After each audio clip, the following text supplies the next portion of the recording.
Marami ang nangangarap na yumaman dito sa mundo ng cryptocurrency.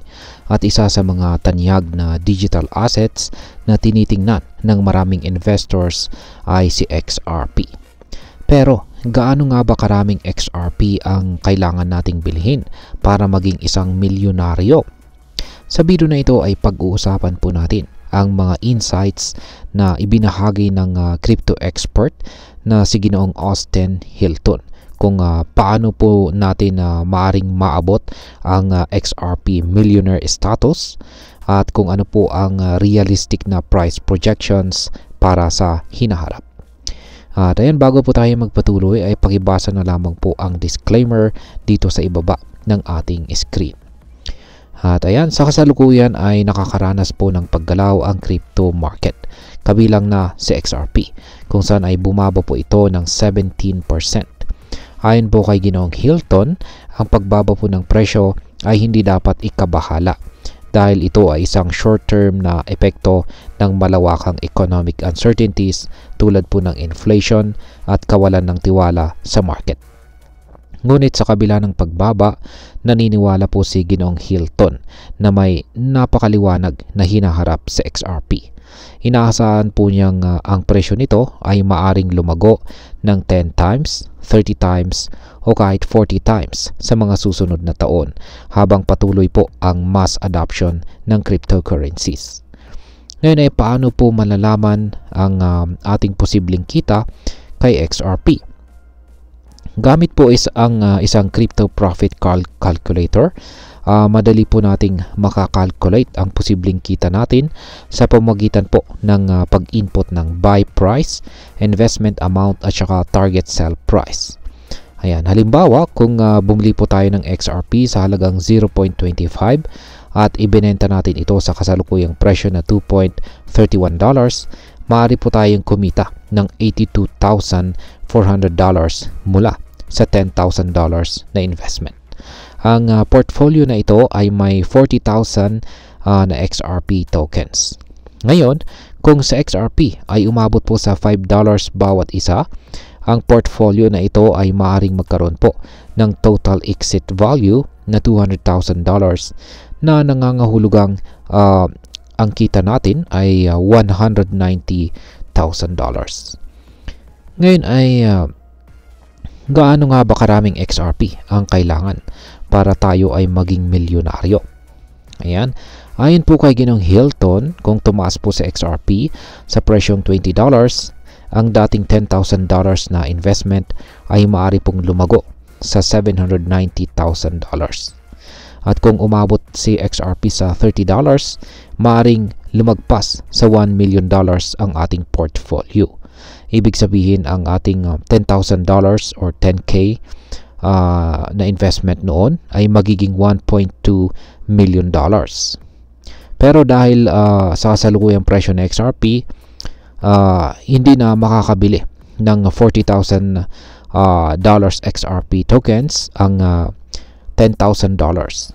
Sa halip, para makaabot po sa $1 million na kita kung sakaling tumaas po sa $30 sa XRP, kailangan po nating magkaroon ng 33,334 XRP tokens na sa kasalukuyang presyo ay nagkakahalaga po ng humigit kumulang $77,000. Ayan na po siya, mas mahal na. Ngayon ay totoo nga ba ang mga projections na ito? Naniniwala po si Ginoong Hilton na realistic ang posibilidad ng pagtaas ng presyo ng XRP. Depende po sa paglago ng buong crypto market. Kung umabot po si XRP sa $30, magkakaroon po ito ng $1.7 trillion na market cap. Ayon sa kanya, posible itong mangyari sa loob ng ilang taon dahil inaasahang aabot po sa $30 to $50 trillion ang total market cap ng global cryptocurrency market. Ngunit, hindi ito mangyayari ng biglaan. Ayon po kay Ginoong Hilton, mas realistic na makita ang 10 times na growth sa loob ng 4 to 5 years.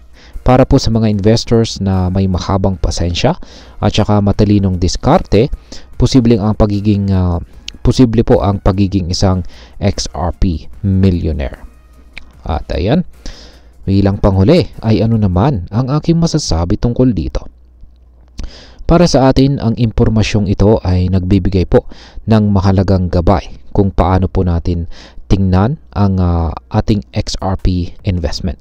Hindi po ito basta-basta na get rich quick scheme. Kailangan nating intindihin ang market trends at mag-invest ng matalino. Ang isang malaking challenge ay ang capital requirement.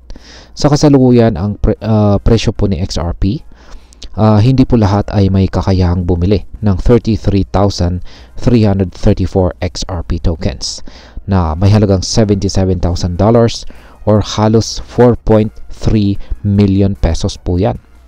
Ngunit maaari pa rin po tayo magsimula sa maliit at unti-unting dagdagan ang ating XRP habang ito ay nasa mababang presyo pa. Bukod dito, ang crypto market ay mataas ang volatility, kaya hindi po dapat natin ilagay ang ating buong ipon sa isang investment lamang. Mahalaga po ang diversification o ang pamamahagi ng ating puhunan sa iba't ibang assets upang mabawasan po ang risk.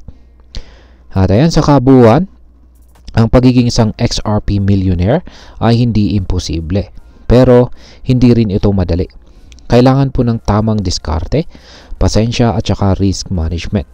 Kung ikaw ay isang Pinoy investor na interesado kay XRP, mahalaga po na gawin natin ang ating sariling research. Gumamit po tayo ng mga tools tulad ng Crypto Profit Calculator at huwag po tayong magpadala sa hype. Mahalaga rin po na maging updated tayo sa mga balita tungkol kay XRP at sa buong crypto market. At tandaan po natin, ang success po sa crypto investing ay hindi lamang po tungkol sa laki ng ating puhunan, kundi sa tamang kaalaman at saka tamang diskarte. At ayan, hanggang dito na lamang po tayo sa video na ito mga ka-crypto. Marami pong salamat sa panonood. Ingat po tayo lagi at God bless po sa ating lahat.